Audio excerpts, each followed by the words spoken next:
এপিসোডের শুরুতে আমরা দেখতে পাই শিনচ্যান তার বন্ধুদের সাথে খেলা করে বাসায় ফিরছিল।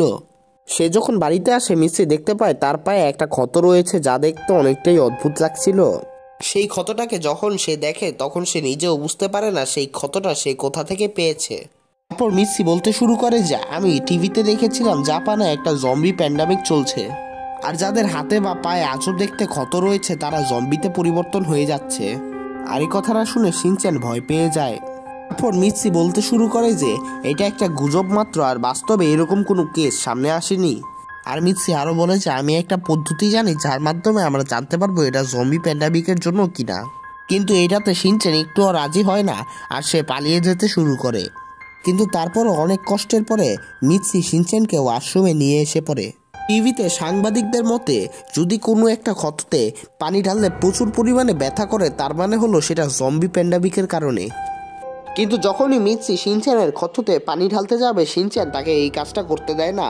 কিন্তু হঠাৎ তার পায়ের মধ্যে 2 ফোঁটা পানি পড়ে, আর সে প্রচুর পরিমাণে ব্যথা পেতে থাকে।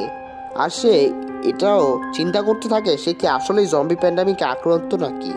তখন মিৎসি শিওর হয়ে যায় যে এটা জম্বি প্যান্ডামিকের কারণেই হয়েছে। সে কারণে শিনচ্যান প্রচুর পরিমাণে কষ্ট পায়, আর সে চিন্তা করছিল যে সে কিছুক্ষণের মধ্যে একটা মনস্টার হয়ে যাবে। তাই সে হ্যালুসিনেশনে অ্যাকশন কামিনকে দেখতে শুরু করে, আর সে দেখে যে অ্যাকশন কামিনও সেই ডিজিজে আক্রান্ত হয়ে গিয়েছে, আর সেও এই ডিজিজটার কারণে গায়েব হয়ে যাচ্ছে।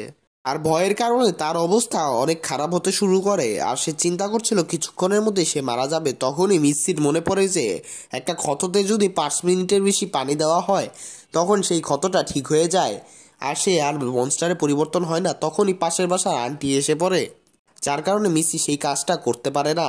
আর শিনচ্যান বলে যে আপনি এখান থেকে চলে যান, কারণ আমি কিছুক্ষণের মধ্যে মনস্টার হয়ে যাব। কিন্তু তখনই একটা অবিশ্বাস্য একটা জিনিস হয়, সেখানে ন্যানাকেও এসে পড়ে। আর সেও দেখতে পায় শিনচ্যান যে ব্যথা পেয়েছে, আর সে শিনচ্যানের পায়ে পানি ঢালতে শুরু করে। আর এখানে এই এপিসোডটা শেষ হয়ে যায়।